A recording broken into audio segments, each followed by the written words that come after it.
Basic concept of chemistry में से एक और इम्पोर्टेंट बेसिक कॉन्सेप्ट वो है आपके पास difference between ion and free radical.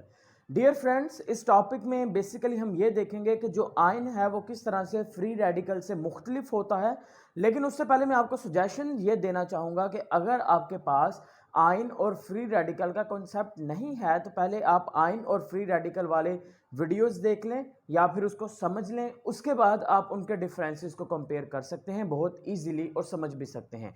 Dear friends, यहाँ पर चंद एक डिफरेंसेस लिखे गए हैं, उनमें पहला देखिए, atom or group of atom having charge on it. Ion क्या होगा? आयन हमेशा हम डिफाइन करेंगे कि एटम या फिर एटम्स का मजमूआ जिसके ऊपर क्या हो डियर फ्रेंड्स को चार्ज मौजूद हो, पॉजिटिव या नेगेटिव चार्ज, उसको क्या नाम दे देंगे? उसको हम नाम दे देंगे आयन का।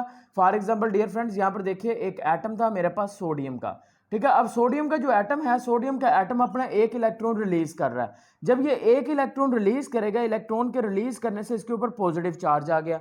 अब देखिए हमने कहा भी तो यही था ना कि एटम और ग्रुप ऑफ एटम जिसके ऊपर क्या हो, चार्ज हो, तो इसका मतलब है ये सोडियम का क्या बन चुका है? आयन बन चुका है। That is the point number 1। तो पॉइंट नंबर 1 क्या है कि आपके पास आयन क्या है?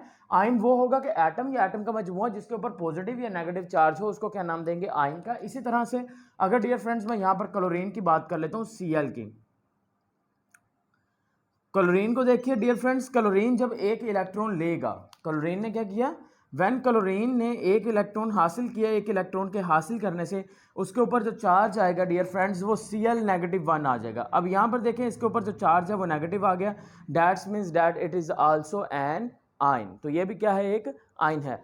पॉइंट नंबर 2 देखिए जरा, यहाँ पर जो आयन होगा उसके ऊपर हमेशा पॉजिटिव और नेगेटिव चार्ज होगा। देखें आयन के ऊपर या तो पॉजिटिव चार्ज है या फिर नेगेटिव। तो देखें एक एग्जांपल में आपके पास पॉजिटिव चार्ज बन रहा है और एक एग्जांपल में नेगेटिव चार्ज बन रहा है। इधर वाली साइड पे आए, अब फ्री रेडिकल को डिफाइन करें। Atom or group of atom having at least 1 unpair electron. Atom या एटम का मजमूआ जिसमें कम से कम एक इलेक्ट्रॉन अनपेयर हो। इसका मतलब ये होता है कि डियर फ्रेंड्स आपके पास ये एक इलेक्ट्रॉन है, अगर ये एक और इलेक्ट्रॉन मौजूद होगा तो ये जोड़े की शक्ल के अंदर है।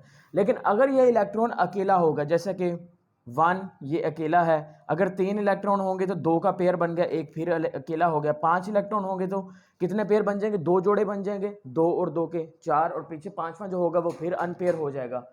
तो डियर फ्रेंड्स यहाँ पर देखिए आपके पास अनपेयर इलेक्ट्रॉन होने चाहिए उसके अंदर। फॉर एग्जांपल अगर मैं क्लोरीन की बात कर लेता हूं तो डियर फ्रेंड्स क्लोरीन का जो एटॉमिक नंबर होता है दैट इज द 17। इसके आखिरी शेल में देखें, अब 17 इसके अंदर इलेक्ट्रॉन है, 17 इलेक्ट्रॉन। अब 8 तो पेयर बन गया, 8 2 बार 16, हर पेयर में 2 इलेक्ट्रॉन, तो पेयर कितने बन गए? 8। लेकिन जो आखिरी इलेक्ट्रॉन है वो अनपेयर है। इसका मतलब है ये क्या है? Cl इस तरह से जो होगा डियर फ्रेंड्स आपके पास इसके ऊपर डॉट लगा होगा, it is a free radical, और इसके ऊपर कोई चार्ज नहीं होता। डॉट का मतलब ये होता है कि ये क्या होगा? न्यूट्रल होगा। नेक्स्ट हेडिंग, अगर हम आयन की बात करते हैं तो आयन के अंदर जो इलेक्ट्रॉन्स होंगे वो हमेशा क्या होंगे? पेयर्ड की फॉर्म के अंदर मौजूद होंगे। फॉर एग्जाम्पल जैसा कि सोडियम की अगर बात कर लें या क्लोरीन की बात करें तो इनके अंदर जितने भी इलेक्ट्रॉन हैं वो जोड़ों की शक्ल में होंगे, या 2 4 6 8 10 इस तरह से पेयर्स की फॉर्म के अंदर होंगे। लेकिन यहाँ पर देखें, यहाँ पर जो इलेक्ट्रॉन है वो हमेशा अनपेयर्ड ही रहेंगे कम से कम। देखें ज़रा क्लोरीन के फॉर्म में एक जो इलेक्ट्रॉन है वो क्या है? अनपेयर्ड है। तो रेडिकल के अंदर जो इलेक्ट्रॉन्स होंगे वो क्या होंगे? अनपेयर्ड होंगे। नेक्स्ट पॉइंट आ गया आपके पास, जो आयन होते हैं पेयर्स की फॉर्म के, ions always occurs in pairs. इसका मतलब क्या होता है डियर फ्रेंड्स? इसका मतलब ये है कि जो आयन है, आयन के ऊपर हमने कहा पॉजिटिव चार्ज होता है। अगर आयन के ऊपर एक आयन है जैसे कि सोडियम, अगर उसके ऊपर पॉजिटिव चार्ज है तो वो हमेशा पेयर की फॉर्म में होगा, और पेयर उसका किसके साथ बनेगा? नेगेटिव चार्ज के साथ। यानी कि जो सोडियम होगा डियर फ्रेंड्स, जो पॉजिटिव आयन है, जो कैटायन है, वो पेयर बनाएगा एनायन के साथ, जिसके नतीजे में वो NaCl की फॉर्म के अंदर मौजूद होगा। तो इसका मतलब है हमेशा वो किस फॉर्म के अंदर मौजूद होंगे? पेयर्स की फॉर्म में मौजूद होगा।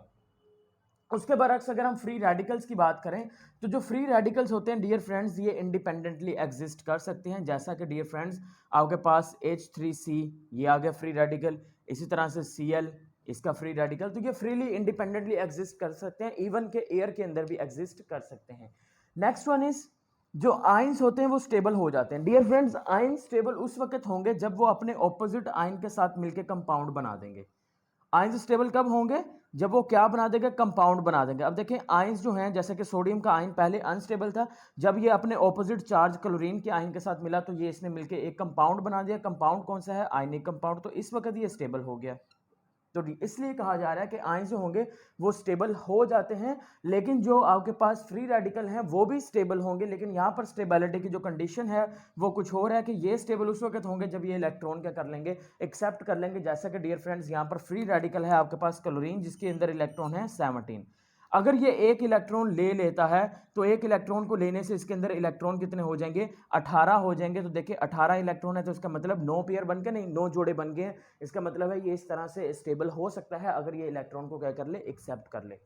Next point is number of electrons and protons are never equal. इसके अंदर नंबर ऑफ इलेक्ट्रॉन्स और प्रोटॉन कभी भी इक्वल नहीं होते। जैसा कि सोडियम की बात करें तो सोडियम का एटॉमिक नंबर होता है 11। 11 एटॉमिक नंबर का मतलब ये होता है कि इसके अंदर जो इलेक्ट्रॉन्स होंगे और प्रोटॉन्स होंगे दोनों कितने होंगे, 11 ही होंगे। 11 ही इसके अंदर क्या है, इलेक्ट्रॉन है, और 11 ही क्या होंगे, प्रोटॉन होंगे। 11 electron and 11 proton.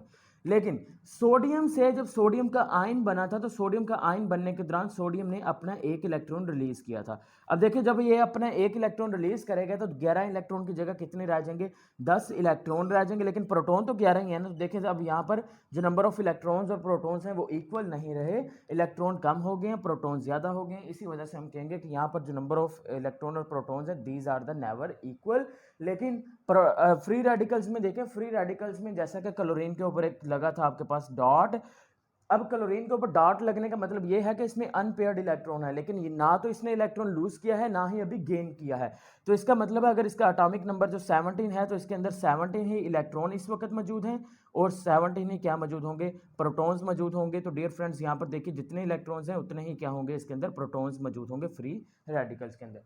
Last point is जो आपके पास आइंस होंगे वो हेट्रोलाइटिक फिशन के नतीजे में बनेंगे। अब हेट्रोलाइटिक फिशन क्या होती है, इसका मतलब डियर फ्रेंड्स ये होता है कि जैसे कि अगर मेरे पास ये पॉइंटर है, ये पॉइंटर अगर सही तरह से दरमियान से ना टूटे, फॉर एग्जांपल इसको दरमियान जो है मिड पॉइंट है इसका ये वाला है, अगर तो ये यहाँ से बराबर से टूटता है, हाफ इधर चला जाता है हाफ इधर चला जाता है, हम इसको नाम दे देंगे होमोलाइटिक फिशन का।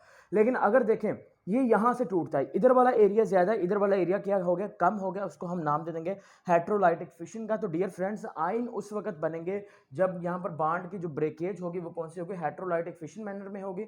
और यहाँ पर आपके पास फ्री रेडिकल उस वक्त बनेंगे जैसा कि क्लोरीन और क्लोरीन है, अगर इनका बांड जो है वो दरमियान में से जाके ब्रेक होता है, बिल्कुल दरमियान से, उसके नतीजे में क्या होगा, इस तरह से डियर फ्रेंड्स 2Cl इस तरह से बन जाएंगे, यानी कि 2 फ्री रेडिकल बन जाएंगे। तो जो फ्री रेडिकल्स होंगे वो हमेशा होमोलाइटिक फिशन से बनेंगे और आपके पास जो आइंस होंगे वो हमेशा हेट्रोलाइटिक फिशन से के नतीजे में बनेंगे। Hope so you have a crystal concepts about the difference between the आइन एंड द फ्री रेडिकल।